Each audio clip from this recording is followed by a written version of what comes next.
के भतीजे आकाश आनंद की कुर्सी एक बार फिर से छिन गई है।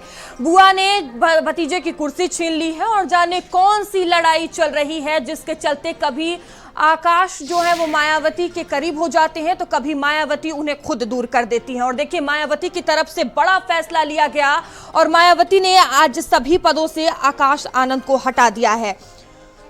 तो बसपा प्रमुख मायावती की तरफ से ये अहम और बड़ा फैसला आज लिया गया। अपने भतीजे आकाश आनंद से सभी जिम्मेदारियां उन्होंने छीन ली है। एक साल में दूसरी बार आकाश आनंद को उत्तराधिकारी और नेशनल कोऑर्डिनेटर पद से हटा दिया गया है। उन्होंने कहा कि जीते जी किसी को भी अपना उत्तराधिकारी घोषित नहीं करूंगी। मायावती ने यह ऐलान लखनऊ में बसपा कार्यकर्ताओं के साथ बैठक में किया। मायावती ने 2 नए नेशनल कोऑर्डिनेटर नियुक्त किए हैं। आकाश के पिता आनंद कुमार और राज्यसभा सांसद रामजी गौतम को जिम्मेदारी सौंपी गई है। बैठक में बसपा के कई राज्यों के प्रदेश अध्यक्ष भी शामिल हुए। आकाश आनंद मीटिंग में नहीं पहुंचे थे। पहले मंच पर 2 कुर्सियां लगाई गई थी, लेकिन बाद में एक कुर्सी हटा ली गई। मंच पर अकेले मायावती ही बैठी रही। और देखिए, मायावती की तरफ से बड़ा फैसला किया गया। मायावती ने आकाश आनंद को सभी पदों से हटा दिया। माया के परिवार में भूचाल, तो सभी पदों से आकाश आनंद हटाए गए हैं। तो माया ने आकाश को जमीन पर पटका है। बीएसपी ने सभी पदों से आकाश को चलता किया है। मायावती की तरफ से यह बड़ा फैसला लिया गया। जब तक जिंदा मेरा कोई उत्तराधिकारी नहीं होगा, ये मायावती की तरफ से कहा गया। आप किसी राजनीतिक परिवार से रिश्ते नहीं। तो देखिए, माया के परिवार में ये बड़ा भूचाल देखने को मिल रहा है। बड़ा फैसला लिया गया। आकाश आनंद को सभी पदों से मायावती ने हटा दिया। साथ ही उन्होंने कहा कि मेरे जीते जी मेरा कोई भी उत्तराधिकारी नहीं होगा। देखिए, आज की बैठक के 2 ही एजेंडा है। पहला तो हमारे ज़िला संगठनों की समीक्षा है। जितने भी नए ज़िला अध्यक्ष पिछले दिनों घोषित किए गए थे, उन्होंने संगठन के काम को किस हद तक आगे बढ़ाया है, संगठन के विभिन्न पदों में कहाँ तक हमारे नए लोग शामिल हो पाए हैं, दायित्व दिए गए हैं, इसकी संगठन के पूरे कार्यों की समीक्षा होगी।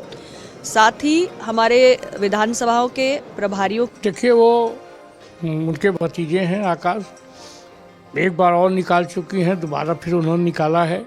अभी तक बहन जी आकाश में उड़ती रही हैं, अब अपने घर के ही आकाश को बाहर निकाल रही हैं। मेरा कहना है कि बहन जी की पार्टी लगभग ख़त्म है। बहन जी अस्तित्व खो चुकी हैं। वो पार्टी बचाएं और अपनी संपत्ति बचाएं, बाकी वो राजनीति से लगभग अप्रासंगिक हो गई है। तो मायावती के परिवार में देखिए ये कलह देखने को मिल रही है। मायावती की तरफ से बड़ा फैसला लिया गया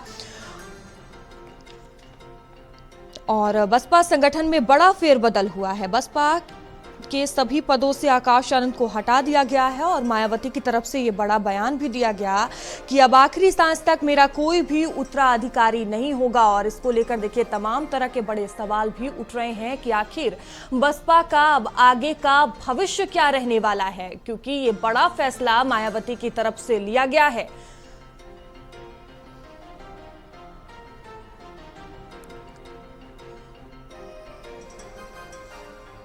तो बसपा की अहम बैठक हुई। कई राज्यों के प्रदेश अध्यक्ष भी इसमें शामिल हुए और इसी दौरान बड़ा फैसला लिया गया।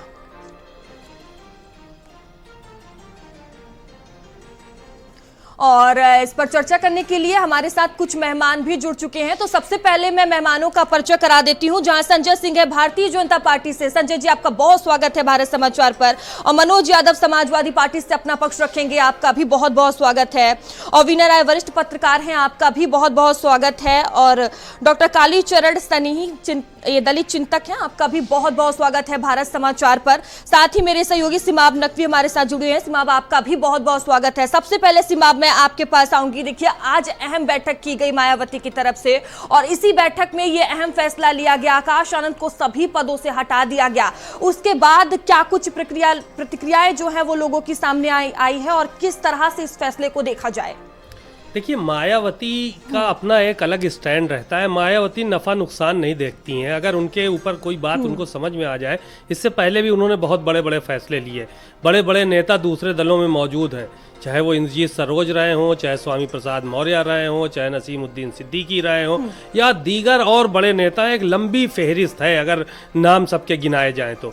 मायावती ने एक झटके में सबको बाहर निकाला है। अब रही बात आकाश आनंद की, तो आकाश आनंद को पहले मायावती ने सर पर बैठाला और उसके बाद जमीन पर पटका। एक शेर है मुनव्वर राना का कि बुलंदी देर तक किस शख्स के हिस्से में रहती है, बहुत ऊंची इमारत हर घड़ी खतरे में रहती है। तो आकाश आनंद के साथ यही बात जो है वो घटित हुई, क्योंकि उनको पहले कोऑर्डिनेटर बनाया गया, नेशनल कोऑर्डिनेटर बनाया गया, जिम्मेदारी दी गई। लोकसभा चुनाव में फायर ब्रांड नेता बन के उभरे और दूसरे प्रदेशों की जिम्मेदारी दी गई। लेकिन जो अशोक सिद्धार्थ हैं, यानी कि आकाश आनंद के ससुर, इसकी मूल वजह वो बने, क्योंकि अशोक सिद्धार्थ को कुछ दिन पहले ही मायावती ने पार्टी से बाहर किया है। और मायावती को इनपुट इस बात का मिला था कि अशोक सिद्धार्थ अपने दामाद यानी कि आकाश आनंद के साथ मिलकर पार्टी को नुकसान पहुंचाने का काम कर रहे हैं, पार्टी में एक नया धड़ा तैयार करने का काम कर रहे हैं, जिससे मूवमेंट और बहुजन समाज पार्टी कमज़ोर होने जा रही है। मायावती ने कोई भी बिना इंतज़ार किए जो है वो आकाश आनंद के ससुर को पार्टी से निकाल दिया। और आज जब बात सामने आई, आज बड़ी बैठक बुलाई, तो आकाश आनंद को सभी पदों से मुक्त ही नहीं किया, बल्कि आनंद कुमार जो उनके पिता हैं आकाश आनंद के, उनको नेशनल कोऑर्डिनेटर बनाया गया और रामजी सुमन को नेशनल कोऑर्डिनेटर बनाया गया। ये राज्यसभा सांसद हैं अभी, इनको दोनों को नेशनल कोऑर्डिनेटर बनाया गया। और साथ में शर्त रखी पहले मायावती ने कि अब आनंद कुमार के घर से किसी बसपा में या किसी राजनीतिक परिवार में कोई शादी नहीं होगी। ये बहुत बड़ा फैसला है कि इस पे भी प्रतिबंध लगाया, ताकि मायावती के नाम का कोई भी दुरुपयोग न करे राजनीति में रहते, क्योंकि अशोक सिद्धार्थ का मामला वो देख चुकी थी। और दूसरा एक बड़ा चीज़ और उन्होंने ऐलान किया कि कुछ दिन पहले जो उन्होंने उत्तराधिकारी घोषित किया था आकाश आनंद को, अब कोई भी उत्तराधिकारी नहीं रहेगा आखिरी सांस तक। अब वो जब तक जिंदा है वो चलाएंगी, उसके बाद जो होगा वो देखा जाएगा। इस तरह की बात आज उन्होंने कही। तो मायावती फैसले लेने में बहुत तेजी के साथ काम करती। जहां उनको संकट समझ में आता है कि उनका सिंहासन डोलने वाला है, उनके खिलाफ कोई षड्यंत्र कर सकता है, चाहे परिवार के लोग, उसको भी वो बख्शती नहीं है। शायद यही वजह है कि आज इतना बड़ा फैसला लिया है उन्होंने। सीमा, जिस तरह से ये फैसला लिया गया, तो जो बीएसपी के कार्यकर्ता हैं, क्या उनकी कोई प्रतिक्रिया सामने आई है इसको लेकर? देखिए, बहन जी के फैसले के आगे सब नतमस्तक हैं। पार्टी के कार्यकर्ताओं तो छोड़िए, नेताओं की हिम्मत नहीं कि उनके फैसले के आगे कुछ बोल दें, क्योंकि मायावती बताया ना कि 1 सेकंड लगता है उनको फैसले लेने में। अगर किसी ने बहुत ज्यादा बेअंदाजी दिखाई, उनकी राय पे अपनी राय थोपने की कोशिश की, तो वो भी बाहर हो जाएगा पार्टी से। ये सबको मालूम है। तो ज्यादातर लोग जो जश्न मना रहे थे आकाश आनंद के उत्तराधिकारी होने का, आज वही नेता बयान दे रहे थे कि बहन जी का जो फैसला होगा वो सर्वश्रेष्ठ और सर्वमान्य होगा। हम लोग बहन जी के जो है वो कार्यकर्ता हैं, हम लोग बहुजन समाज पार्टी के कार्यकर्ता हैं, इसलिए हम लोग बहन जी के हर फैसले को सर आंखों पर रखते हैं। और आकाश आनंद का कोई नाम लेने को तैयार नहीं है। जितने भी पार्टी के बड़े बड़े नेता हैं उनको कह रहे हैं हाँ हो गया जो हो गया, और बहन जी का जो फैसला है उसी को हम लोग मानेंगे। तो मायावती का जो फैसला होता है उसके आगे कोई भी कुछ बोल नहीं सकता है, क्योंकि मायावती बसपा सुप्रीमो है। अगर किसी को अपने पद से और जाना है तो वो अपना बयानबाजी करे, जाहिर है। बिल्कुल ठीक है। हमारे साथ डॉक्टर कालीचरण सनेही जी हैं, दलित चिंतक हैं। आपके पास आऊंगी इस तरह में, किस तरह से मायावती के इस फैसले को देखा जाए? आखिर मायावती ने इतना बड़ा फैसला क्यों लिया? क्या ये पारिवारिक कला है जिस कारण आकाश आनंद को इस तरह से हटा दिया गया सभी पदों से? देखिए, बहन जी का अपना निजी फैसला है। पार्टी हित में उन्हें जो लगता है, हर पार्टी का जो अध्यक्ष है या सुप्रीमो है वो यही करता है। क्योंकि पार्टी की स्थिति बेहद खराब है, स्वाभाविक रूप में वो चाहेंगे कि पार्टी को किस तरह से खड़ा किया जाए। उसके लिए जो भी उन्हें करना होगा, उन्होंने कहा भी है कि मेरे लिए पार्टी सबसे ऊपर है। तब परिवार और सब चीजों को गौर करते हुए उन्होंने पार्टी को प्राथमिकता दी है। पार्टी जिस कारण से मजबूत हो, जिस तरह से मजबूत हो, पार्टी को जिन लोगों से मजबूती मिले, वो कदम उन्होंने उठाया है। और मुझे लगता है कि यह है, हर पार्टी को अधिकार है अपनी पार्टी में रिव्यू करने का, उन्होंने भी यही किया है। ठीक है, उन्होंने भी ये किया है। तो संजय सिंह जी, मैं आपके पास आऊंगी। भाजपा को क्या लगता है, बसपा के इस बदलाव से यूपी की राजनीति में कोई बड़ा असर होगा? देखिए मयूरी जी, ये बसपा का अपना अंदरूनी मामला है, बहन जी का अपना परिवार का मामला है। इससे भारतीय जनता पार्टी को कोई लेना देना नहीं है। वो क्या निर्णय करती हैं, किसको सुप्रीमो बनाती हैं, अपना उत्तराधिकारी तय करती हैं, ये उनका निर्णय है। वैसे ये जो परिवारवाद या इस तरह की जो पार्टियां होती हैं जो अधिनायकवाद पर चलती हैं, अथॉरिटेरियन जो होते हैं, वो इसी तरह के निर्णय लेते हैं। चाहे समाजवादी पार्टी हो, चाहे बसपा हो, चाहे ठाकरे साहब की पार्टी हो, शिवसेना, सब में यही अंतर्द्वंद मिलेगा। समाजवादी पार्टी में भी परिवार में कलह थी, किसी तरह से सबसाइड किया गया है उसको। तो ये सभी ये जो पारिवारिक दल हैं उनमें सब ये कॉमन है। अब ये बहन जी को देखना है कि वो पार्टी को अपने आगे जीवित रहते आगे बढ़ाना चाहती है या अपने के सामने जैसे जयललिता जी का हश्र हुआ है उस तरह से क्या करना चाहती हैं, ये उनका निर्णय है। लेकिन निश्चित रूप से मायावती जी एक बड़ा चेहरा है राजनीति में, दलित आइकॉन के रूप में स्टैब्लिश हैं। अब वो पार्टी को अपने कैसे रिस्ट्रक्चर करती हैं, वो जिसको चाहेंगी आगे लीडर बना देंगी, जिसको चाहेंगी उसको हटा देंगी। ये सब परिवारवाद वाली जो पार्टियां हैं, सिंगल विंडो वाली, वो सब में चलता है। चाहे बसपा हो, चाहे सपा हो, चाहे शिवसेना देख लीजिए, चाहे जितने भी ये परिवारवाद वाले दल हैं, सबका एक ही पैटर्न है। सबके सामने यही समस्या होती है कि किसको लाऊं, किसको ना खड़ा करूं, मेरे बाद कौन, ये सब चलता रहता है। ये इनका अंदरूनी मामला है, इससे भारतीय जनता पार्टी को कोई लेना देना नहीं है। हम अपनी जगह हैं। योगी जी और मोदी जी के नेतृत्व में भारतीय जनता पार्टी, जिस तरह से ये बीएसपी की तरफ से बड़ा फैसला लिया गया है, कहीं ना कहीं इस मुद्दे को भुनाने की कोशिश तो भारतीय जनता पार्टी बिल्कुल करेगी। नहीं, हमारा देखिए, हमारा मुद्दा विकास का है, हमारा मुद्दा है सांस्कृतिक राष्ट्रवाद का, हमारा है हिंदुओं के अंदर चेतना जागृत करने का, भारत को एक श्रेष्ठ भारत बनाने का, एक विकसित भारत बनाने का।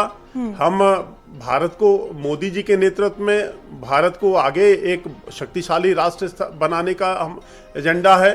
ये इनका खुद का निजी मामला है, इससे हमें कोई लेना देना नहीं है। योगी जी के नेतृत्व में भारतीय जनता पार्टी अपना काम कर रही है। एक बड़े उसकी तरफ योगी जी के नेतृत्व में उत्तर प्रदेश विकसित स्टेट की तरफ जा रहा है। तो वो उनका अंदरूनी मामला है, वो अपना वो देखें। हम लोग अपना योगी जी के नेतृत्व में, मोदी जी के नेतृत्व में भारतीय जनता पार्टी अपने रास्ते को चुन रही है और उसमें आगे बढ़ रही है वो। ठीक है मनोज जी, समाजवादी पार्टी इस फैसले को किस तरह से देख रही है? कितनी मजबूत समाजवादी पार्टी होगी बीएसपी के इस फैसले से? निश्चय ही बसपा का जो ये निर्णय है ये उनके पार्टी का इंटरनल मैटर है, उस पर समाजवादी पार्टी की कोई प्रतिक्रिया नहीं। लेकिन समाजवादी पार्टी को इस बात से दुख है कि एक स्टेबिलिटी जो होनी चाहिए एक राजनीतिक दल में, एक दौर था कि समाजवादी पार्टी और बसपा आमने सामने लड़ती थी और कभी हमारी सत्ता रहती थी, कभी बसपा की सत्ता रहती थी। तो हमें दुख है कि आखिर बहन जी कोई उचित निर्णय क्यों नहीं ले पा रही, और इस बात का भी दुख है कि आखिर वो कौन लोग हैं पर्दे के पीछे जो बहुजन समाज पार्टी को पूर्ण रूप से ख़त्म करना चाहते हैं। मुझे एक घटना याद आती है, आप लोगों से शेयर कर रहा हूँ। बीजेपी की सरकार थी और बहन जी राज्यसभा की मेंबर थी। जिस तरीके से भाजपाइयों ने उनको सदन में नहीं बोलने दिया और उससे क्षुब्ध होकर उन्होंने अपना इस्तीफा दे दिया और तब से लेके अब तक वो सदन में नहीं गई। ये एक बड़ी बात है, क्योंकि जब किसी पार्टी का शीर्ष नेतृत्व देश के किसी भी सदन में नहीं रहेगा तो आखिर उसकी बात, उसका मैसेज कैसे आएगा? तो वहाँ कौन नहीं बोलने दिया? वो आप जानती हैं, हमारे साथ बैठे हैं संजय सिंह, इनकी पार्टी के लोगों ने उनको नहीं बोलने दिया, अपनी बात नहीं रखने दी। जो SC ST कम्युनिटी के लोग हैं, जो प्रताड़ित हैं, जिनके ऊपर अत्याचार है, उन लोगों की बात वो रखना चाह रही थी, उनके हक अधिकार की बात करना चाह रही थी और बीजेपी ने नहीं रखने दिया। और एक दूसरे किरदार और है बसपा में, वैसे मेरा कोई इंटरनल उस मैटर में कोई लेना देना नहीं है, लेकिन इतना चूंकि ऑपरेशन किया ही जा रहा है तो मैं ये बात जरूर कहूँगा। और सीमाप जी ने बड़ी अच्छी बात कही कि आदरणीय इंद्रजीत सरोज जी को हटा दिया, स्वामी प्रसाद मौर्य जी को हटा दिया, जनाब नसीमुद्दीन सिद्दीकी साहब को हटा दिया, सबको हटा दिया, एक को नहीं हटा पाए। वो अभी भी वहीं है और पूरी बसपा में दीमक की तरह लगे हुए उस पूरी बसपा को ख़त्म करने पे लगे। लेकिन हमें खुशी इस बात की है कि हमारे नेता आदरणीय अखिलेश यादव जी जो बात मान्यवर काशीराम जी ने कही थी, जो बात बाबा साहब भीमराव अंबेडकर जी ने कही थी, उस बात को आगे बढ़ाने के लिए उस वैचारिकी को, समाजवाद और अंबेडकरवाद को एक साथ लाके इस देश में जो कम्युनिज्म की सत्ता बैठी है, जो ऐसे लोग बैठे हैं जो कहते हैं हम सांस्कृत राष्ट्रवाद के लोग हैं, लेकिन जब सांस्कृत राष्ट्रवाद में महाकुंभ में सैकड़ों लोग क्योंकि जान चली जाती है और हजारों लोग बेघर और अनाथ हो जाते हैं, तब उनके पास कोई सांस्कृतिक राष्ट्रवाद का एजेंडा सत्यता का नहीं आता है, तब वहां छुपा लेते हैं। ये मैं नहीं करा, ये वाया शंकराचार्य के आधार पर मैं कह रहा हूं। जो आप कह रहे हैं कि मायावती को बोलने नहीं दिया गया, ये क्या मतलब? जो इस तरह से बड़ा फैसला मायावती की तरफ से लिया गया है, इसकी जिम्मेदार भी भारतीय जनता पार्टी है? आज जो बसपा की स्थिति है, इसके पीछे सिर्फ एक ही व्यक्ति जिम्मेदार है, एक संस्था जिम्मेदार है, जिस संस्था का नाम है बीजेपी। एक सवाल मैं भी ले सकता हूं आपसे। एक सवाल ये था मेरी तरफ से कि आप भारतीय जनता पार्टी को, मायावती को बर्बाद करने वाला व्यक्तित्व बता रहे हैं कि वो पार्टी है जिसने बर्बाद कर दिया और बोलने नहीं दिया सदन में। सर, आप लोगों पे तो बड़े आरोप हैं, आप लोगों ने तो हमला तक कर दिया था मायावती के ऊपर, एक जमाना था, हमलावर हुए आप मायावती के ऊपर। मायावती के आज भी चीख चीख के वो कह रही हैं, भाजपा की तो वो बुराई नहीं करती हैं, आपकी बुराई करती हैं, वो कांग्रेस की बुराई करती हैं। ट्वीट आप लोगों के हो गया सवाल आपका, ये बड़ा घिसा पिटा पुराना सा सवाल है। नहीं, एक सवाल मेरा भी है। 10 सवाल जिंदा जला रहे थे बहन जी को, तो किसने बचाया था? भारतीय जनता पार्टी ने साहब बचाया। मालूम है, आप लोग जिंदा जला रहे थे। जवाब दे दूं, अब आप बहन जी का मुद्दा है, मैं आप लड़ना नहीं चाह रहा, बहन जी का मुद्दा। आप अब बहन जी की पार्टी को खत्म क्यों, कम से कम अरे आप खत्म कर रहे हैं। मैं एक बात कह रहा हूं, अगर आपको जो आरोप आप लगा रहे हैं, सिमाप जी जो हमसे पूछ रहे हैं, ये बीजेपी का सवाल है, लगातार ये बात कही। इनके एक नेता हुआ करते थे और एक नेता जो दिवंगत हो गए, दोनों हो गए दिवंगत, जो देश के प्रधानमंत्री थे, उन्होंने बसपा और समाजवादी पार्टी के उस गठबंधन को जो नेताजी ने और काशीराम जी ने किया था, कहा था ये कांटा मेरे पैर में चुभता था और मैंने इस कांटे को कांटे से निकाल के फेंक दिया। उनका नाम अटल बिहारी वाजपेयी था, यानी कि कांटे से कांटे को निकाला, जो दलित, पिछड़ा, अल्पसंख्यक, गरीब, मजदूर के साथ था, उन सब को। ये मेरा नहीं कोट किया हुआ बात, अगर मैं गलत कह रहा हूं तो भारत समाचार इसकी पुष्टि कर दे, मैं नहीं कहता हूं गलत। ना, और ये सुन लेना आर्काइव में, दूसरा झूठ बोले वाजपेयी जिसका नाम बड़का झुट्टा पार्टी, हम थोड़ी नहीं है, हम तो साफ पार्टी है, स्वच्छ पार्टी है और सभ्यता वाली पार्टी। दूसरी महत्वपूर्ण बात, आप अगर कह रहे हैं बहन जी पे, तो बहन जी ने जो समाजवादी पार्टी का गठबंधन हुआ 19 में, उस दौरान जब समाजवादी पार्टी 0 थी, उसको समाजवादी पार्टी ने 10 लोकसभा की सीटें प्रोवाइड की और जो आज राज्यसभा के मेंबर हैं, जिनकी बात कह रही, जिनको कोऑर्डिनेटर बनाया गया, उनको भी राज्यसभा मेंबर बनाने में समाजवादी पार्टी की अहम भूमिका थी। इस बात से कोई डिनाई नहीं कर सकता। इसलिए समाजवादी पार्टी आज भी ईश्वर से प्रार्थना करती है कि बसपा को जिस तरीके से बीजेपी और एक उनके साथ रहने वाले व्यक्ति खत्म कर रहे हैं, उस मूवमेंट को मजबूत किया जाए। ईश्वर ऐसे पापियों को, ऐसे दुष्टों को, ऐसे षड्यंत्रकारियों को सजा दे, ऐसा हम कह रहे हैं। महापापी सामने बैठे हैं, जिंदा जलाने वाले सामने बैठे हैं, पापी हमें बता रहे हैं, घोर पापी, महापापी, नरक में जाने वाले। संजय जी आऊंगी आपके पास, ठीक है, आऊंगी आपके पास। हमारे साथ विनय राय जी भी हैं। विनय जी, मैं आपके पास आऊंगी, किस तरह से इस फैसले को आप देख रहे हैं और जिस तरह से ये बड़ा फैसला मायावती की तरफ से लिया गया है, क्या इसकी मुख्य वजह हो सकती है? और मायावती ने यह भी कहा है कि मेरे जीते जी कोई भी मेरा उत्तराधिकारी नहीं होगा। आगे का भविष्य क्या रहने वाला है बीएसपी का? देखिए, मुझे लगता है कि इस समय मायावती थोड़ी दुविधा में पड़ी हुई, क्योंकि जब वो मुख्यमंत्री थी तो मुझे याद है कि मुख्यमंत्री का जो सरकारी आवास है 5 कालिदास मार्ग, वहां पे प्रेस कॉन्फ्रेंस हुआ था उस जमाने में, और जिसमें उन्होंने स्पष्ट किया था कि उनके दल का जो भी सुप्रीमो बनेगा भविष्य में, वो दलित समाज से होगा, लेकिन उनके परिवार का नहीं। लेकिन आपने देखा कि अभी चंद महीने के अंदर कितना उठापटक हुआ, परिवार से ही दल में भी लोग आए, उनको इंचार्ज बनाया गया, जनरल सेक्रेटरी बनाया गया। बेहतर ये नहीं है कि आप किसको ला रही हैं, किसको हटा रही। इस समय बसपा को जरूरत है अपने स्ट्रक्चर पे काम करने की, जिस बुनियाद पे बहुजन समाजवादी पार्टी का गठन हो। आपके कोऑर्डिनेटर किस तरह से अब जिले से गायब होते जा रहे हैं, जो जितनी ताकत पहले उनके कोऑर्डिनेटरों में थी, क्या आज की तारीख में उनके कोऑर्डिनेटर उसी तरह से सक्रिय हैं? सत्ता बहुत बड़ी चीज नहीं होती है। जब मायावती जी सत्ता में नहीं थी और काशीराम जी का पूरा फोकस होता था अपने पार्टी के ऊपर, तब भी पार्टी मजबूत थी, उनके पास एक वोट बैंक था। देखिए, आज की तारीख में किन कारणों से बसपा वोट घटा है? बात सही कहा इसमें मनोज जी ने कि कम से कम पिछले लोकसभा में एक गठबंधन हुआ, उस गठबंधन का लाभ मिला बसपा को, 10 सीटें जीतने वो कामयाब हुए। और सपा ने भी एक बड़ा कलेजा दिखाया, जो हार्डकोर मानी जाती थी सपा की सीट थी, चाहे जौनपुर की बात हो, गाजीपुर की बात हो, इन्होंने उनको ऑफर किया, तो बसपा चुनाव लड़ी।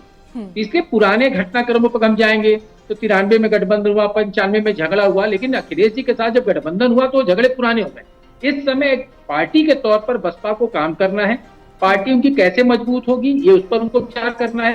लेकिन एक संदेश स्पष्ट है कि कहीं न कहीं मायावती जी ये सोच रही है मन में कि अगर परिवार की पॉलिटिक्स में उलझ जाएंगी तो जो उनके पास एक वोट बैंक की थाती है कहीं छिटक न जाए, उस पर वर्क करना चाह रही हैं।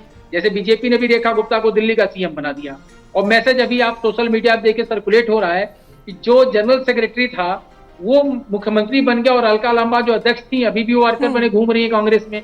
एक संदेश देने की कोशिश है बहुजन समाजवादी पार्टी की तरफ से, और खासतौर से मायावती जी की तरफ से, उनके दल में कोई भी उनका स्थान ले सकता है, वो सीट अब रिक्त है।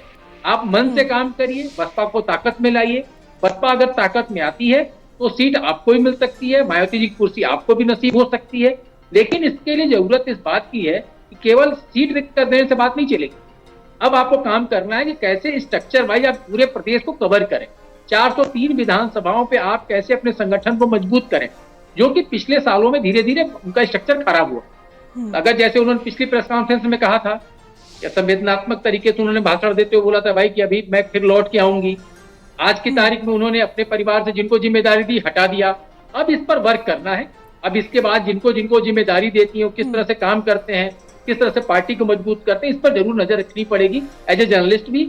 और जो पॉलिटिकल पार्टियां उसका अपने तरीके से मूल्यांकन करेंगी, अपने हिसाब से गुणा भाग करके उसका अपना आकलन करेंगी। बिल्कुल। और सीमा, आप देखिए कहीं ना कहीं मायावती असमंजस की स्थिति में है। जिस तरह से हमने देखा कि 15 दिन पहले उन्होंने आकाश आनंद को अल्टीमेटम दिया, उसके बाद आकाश के ससुर को भी उन्होंने पार्टी से बाहर कर दिया था, और जिस तरह से ये बड़े फैसले उनकी तरफ से देखने को मिल रहे हैं, तो क्या यूपी की राजनीति में कितना इसका असर देखने को मिल सकता है, क्या बदलाव देखने को मिल सकता है आपके नजरिए से? देखिए, एक बड़े जो लोग छोड़ छोड़ के मायावती को गए हैं, उन्होंने बड़े गंभीर आरोप लगाए मायावती के ऊपर, और सब ने एक आरोप लगाए, एक स्वर में सबके आरोप थे, किसी का आरोप दूसरा नहीं था एक के अलावा। सब ने यही कहा कि साहब वो चूंकि कुछ किताबें पहुंचानी होती थी, वो किताबें पहुंचा नहीं पाते थे, तो इसलिए उन्होंने जो है वो बाहर का रास्ता निकाल दिया, हमको जो है वो पार्टी में नहीं रखा। एक तरफ से जितना भी नेता छोड़ के गया है, चाहे शुरू से लेकर आखिर तक, सब नेता जो है वो एक आरोप लगाता रहा। अभी इसमें कितनी सच्चाई है, कितना झूठ है, ये तो हम अपनी तरफ से नहीं कह सकते, लेकिन आरोप सिर्फ एक रहा सब की तरफ से, सारे नेताओं की तरफ से, जितने लोग बसपा छोड़ के गए और जितने लोगों को निकाला गया कि साहब ये चीजें मायावती के साथ रही हैं। अब जब ये घटनाक्रम चल रहा है, देखिए मायावती अपने हाथ में ही पूरी बागडोर रखना चाहती हैं, हमेशा से उनके हाथ में बागडोर रही है, और वो अपने पैरेलल किसी को भी नहीं चाहती कि वो पार्टी के अंदर खड़ा हो, और कोई भी नहीं चाहेगा, जिसकी पार्टी होगी वो चाहेगा भी नहीं।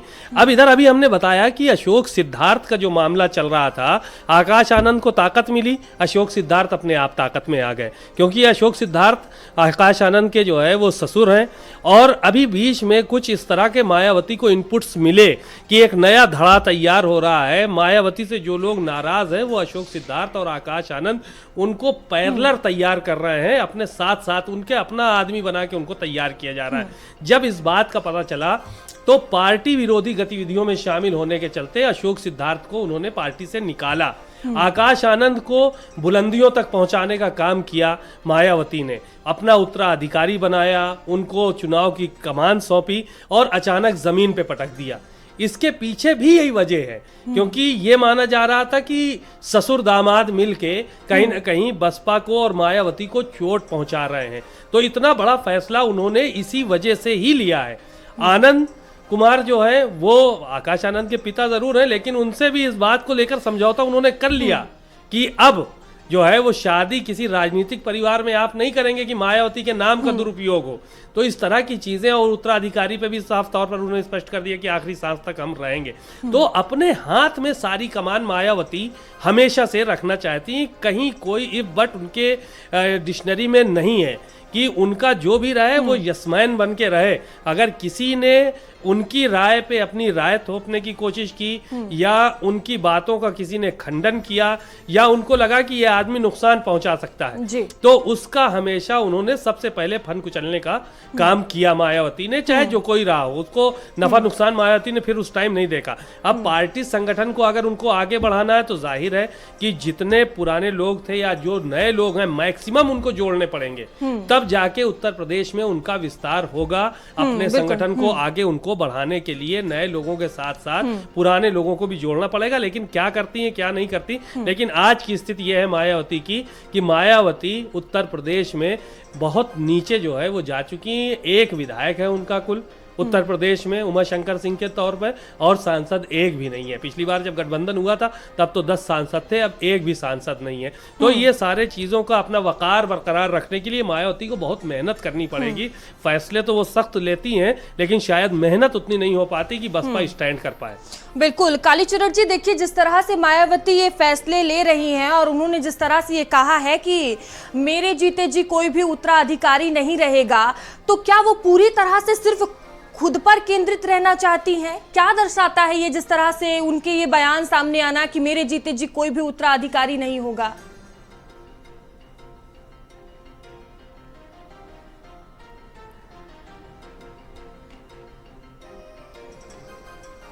ठीक है, फिर से आपको आवाज मिल रही है कालीचरण जी?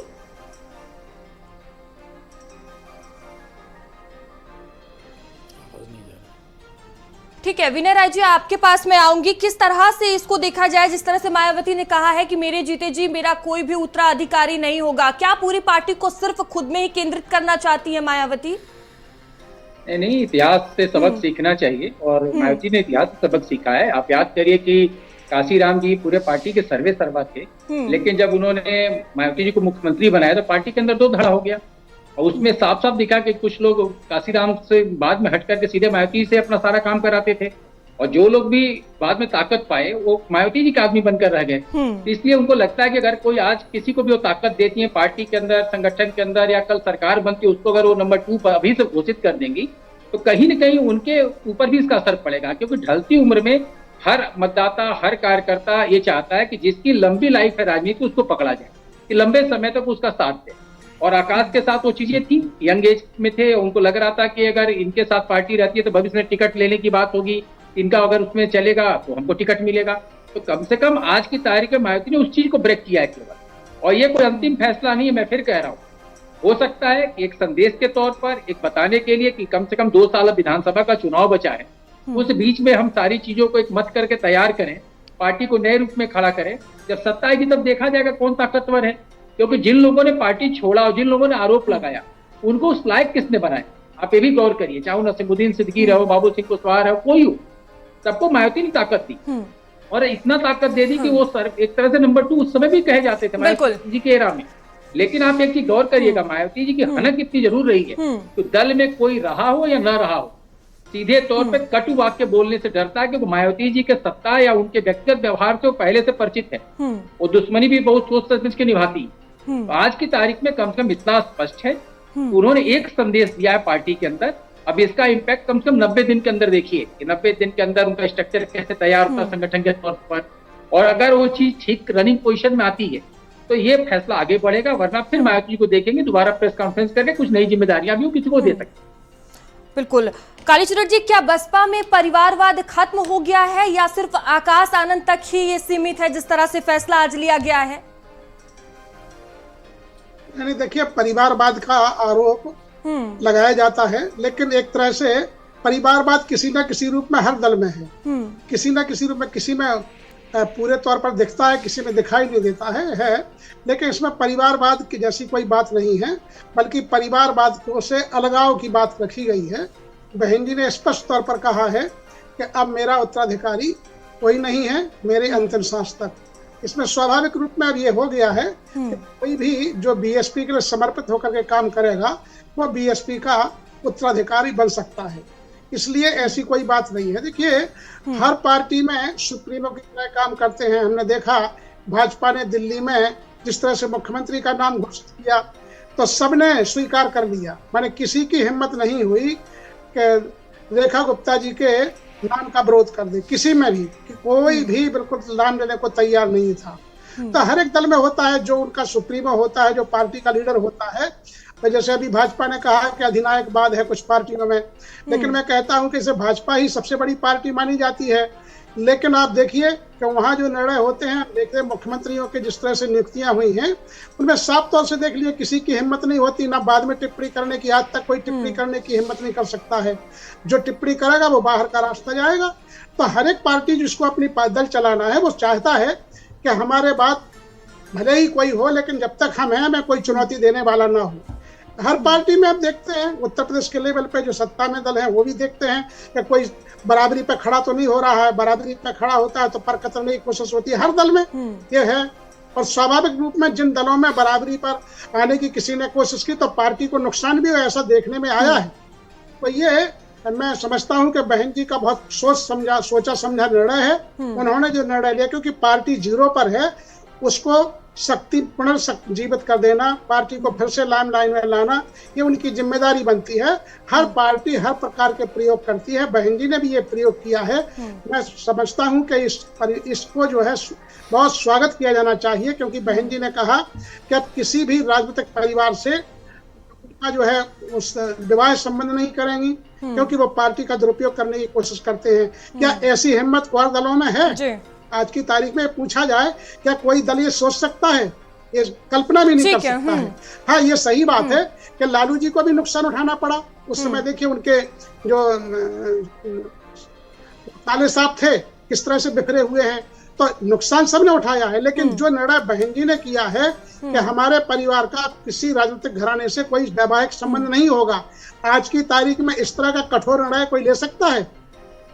तो पार्टी जिस तरह से भी ताकत में आए, अपने वोटर को संभालने के लिए, और खासकर सारी दलित जातियों को, अति पिछड़ों को और माइनॉरिटी को फिर से अपने कोर वोट बैंक में जोड़ने के लिए बहन जी ने जो कवायद की है, उसका स्वागत किया जाना चाहिए। मैं समझता हूं दलितों के बीच में एक अच्छा मैसेज गया है। ठीक है सीमा, देखिए दोनों ही दल के प्रवक्ता हमारे साथ हैं, भारतीय जनता पार्टी और समाजवादी पार्टी के। आपके कोई सवाल तो आप कर सकते हैं। जी बिल्कुल, आपने कहा है तो जाहिर है कि हम पहले मनोज यादव जी के तरफ रूबरू होंगे। मनोज जी, बहुत सारी चीज़ें जो है वो दिखाई पड़ती हैं। आपने अभी जवाब दिया कि ये भारतीय जनता पार्टी का सवाल था और आप भाजपा का सवाल पूछ रहे हैं, लेकिन इधर ये देखा जा रहा है कि आप लोग बहुत बेचारा तो मायावती को बना रहे हैं। अभी भी आपने कहा कि नहीं, उनको एक आदमी को नहीं हटाया, नहीं तो शायद बसपा और मजबूत होती। बसपा के मजबूती से क्या आपको लाभ होगा? और दूसरा सवाल यह है कि मायावती आप लोगों पर इतना क्यों हमलावर नजर आती हैं? भारतीय जनता पार्टी को क्यों पीछे किए रहती हैं? वो भाजपा की तरफ तो उनके प्रहार कम होते हैं, आप लोग ज्यादा टारगेट पे रहते हैं, क्या वजह है इसके पीछे? देखिए, वो क्यों नहीं करती हैं प्रहार, उसके लिए मैं बहुत ज़्यादा नहीं बोलूँगा, लेकिन आपने सवाल बड़ा लाख टके का पूछा है कि आखिर हम बहन जी के लिए इस तरह क्यों रहते हैं बेचकारी। कोई ऐसी बात नहीं है। हम लोग ये सोचते हैं, और बिल्कुल स्पष्ट रूप से जो हमारे नेता आदरणीय अखिलेश यादव जी ने कहा, पीडीए, पिछड़ा दलित अल्पसंख्यक, आधी आबादी और आदिवासी, और वो लोग जो अगड़ों में सताए हुए लोग हैं और जो समाजवादी और संवैधानिक विचारधारा को मानते, उनकी समाजवादी पार्टी लड़ाई लड़ रही। हम चाहते हैं कि उत्तर प्रदेश में जो एससी कम्युनिटी है या एसटी कम्युनिटी है, जिसकी आवाज़ बहन जी आज भी हैं, और वो आवाज़ बुलंद होनी चाहिए। वो किसी उनके पीछे खड़े एक एडवोकेट के इशारे पे नहीं चलनी चाहिए। ये बात मैं बहुत बेबाकी से कह रहा हूँ और आरोपित करके कह रहा हूँ। कोई आरएसएस का एजेंट हो सकता है उनके पास लग गया हो, क्योंकि बहन जी के तो सारी दौलत की जांच हुई। दौलत की बेटी कहने वाले भाजपाइयों ने उनको दौलत की बेटी कह दिया, क्योंकि एक दलित की बेटी को नहीं देखना चाहते थे कि उसके पास इतने संसाधन कैसे हो गए। लेकिन उनके पीछे कोई एडवोकेट खड़ा होगा, उस पर कोई सवाल नहीं होगा कि उसका साम्राज्य कितने हजार करोड़ का है, उस पर कोई सवाल नहीं होगा। क्यों नहीं होगा?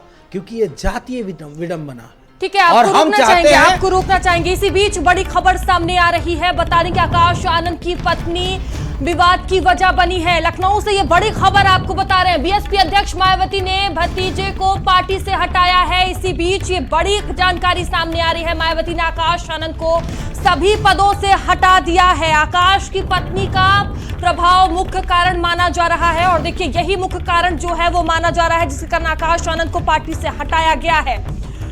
तो देखिए, बीएसपी अध्यक्ष मायावती ने भतीजे को अपनी पार्टी से आज हटाया। यही आज बड़ा ऐलान मायावती की तरफ से किया गया। इसी बीच बड़ी जानकारी सामने आ रही है। मुख्य वजह आकाश आनंद की पत्नी है और इसी को लेकर ये बड़ा फैसला लिया गया है। तो आकाश की पत्नी का प्रभाव मुख्य माना जा रहा है। आकाश आनंद की पत्नी विवाद की मुख्य वजह बनी, जिसके कारण मायावती की तरफ से बड़ा फैसला लिया गया है। इस वक्त ये बड़ी खबर आपको हम बता रहे हैं। जिस तरह से बीएसपी मायावती की तरफ से बड़ा फेरबदल किया गया, बसपा के सभी पदों से आकाश आनंद को हटा दिया गया और मायावती ने कहा कि अब आखिरी सांस तक मेरा कोई भी उत्तराधिकारी नहीं होगा। इसी बीच ये बड़ी खबर सामने आ रही है। आकाश आनंद की पत्नी विवाद की वजह बनी, जिसके कारण मायावती की तरफ से बड़ा फैसला लिया गया और आकाश आनंद को उन्होंने सभी पदों से हटा दिया। तो आकाश की पत्नी का प्रभाव मुख्य कारण माना जा रहा है और देखिए, यही मुख्य वजह मानी जा रही है। तमाम तरह के सवाल उठ रहे थे जिस तरह से मायावती ने बड़ा फैसला लिया। अब इसी बीच ये बड़ी जानकारी सामने आ रही है कि आकाश आनंद की जो पत्नी है वो विवाद की मुख्य वजह बनी, जिसके कारण मायावती की तरफ से ये बड़ा फेरबदल संगठन में किया गया। बसपा के सभी पदों से आकाश आनंद हटाए गए और मायावती की तरफ से ये भी कहा गया कि आखिरी सांस तक मेरा कोई भी उत्तराधिकारी नहीं होगा। तो देखिए, मुख्य विवाद आकाश आनंद की पत्नी, जिसके कारण मायावती को यह बड़ा फैसला लेना पड़ा।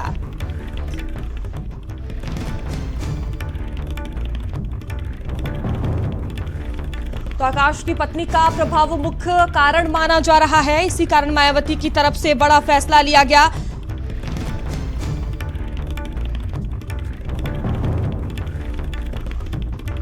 और लगातार देखिए, इस विषय पर हम चर्चा भी कर रहे हैं। मेरे साथ मेरे सहयोगी सिमाब है। सिमाब, देखिए, बड़ी जानकारी आप भी सुन रहे होंगे। जो मुख्य कारण है विवाद का वो आकाश आनंद की पत्नी, जिसके कारण ये बड़ा फैसला लिया गया। देखिए, बिल्कुल हमने पहले ही कहा था कि इसके पीछे अशोक सिद्धार्थ और आकाश आनंद के, चूंकि वो ससुर है, तो दोनों को लेकर इस तरह की चीजें आई। जब अशोक सिद्धार्थ को हटाया गया पार्टी से, तो जाहिर है किसी की भी बेटी को बुरा लगेगा अगर उसके पिता को हटाया जाएगा। घर पे पति के ऊपर दबाव ज्यादा रहता है, ये तो सभी लोग जानते हैं। तो जाहिर है कि पति पर दबाव बनाया आकाश आनंद के ऊपर। आकाश आनंद ने मायावती से कोई बात कही होगी तो वो भी हाथ धो बैठे अपने सारे पदों से। तो ये सारी चीजें जो है वो निकलकर सामने आई हैं। और इस बात की, इस आकाश आनंद के पीछे एक वजह थी, वो थे अशोक सिद्धार्थ। ये बार बार मैं कह रहा था और वही बात निकलकर सामने आई कि आकाश आनंद की पत्नी विवाद की वजह बनी है। क्योंकि जब अशोक सिद्धार्थ को हटाया मायावती ने और ये पता चल रहा था कि नया धड़ा तैयार कर रहे हैं आकाश आनंद के साथ मिलके, उनके नाम का दुरुपयोग हो रहा है, तब उनकी बेटी को बुरा लगा, यानी आकाश आनंद की पत्नी को, और उन्होंने आकाश आनंद पे दबाव बनाया और उसके बाद ये सारा घटनाक्रम यहाँ पर देखने को मिला।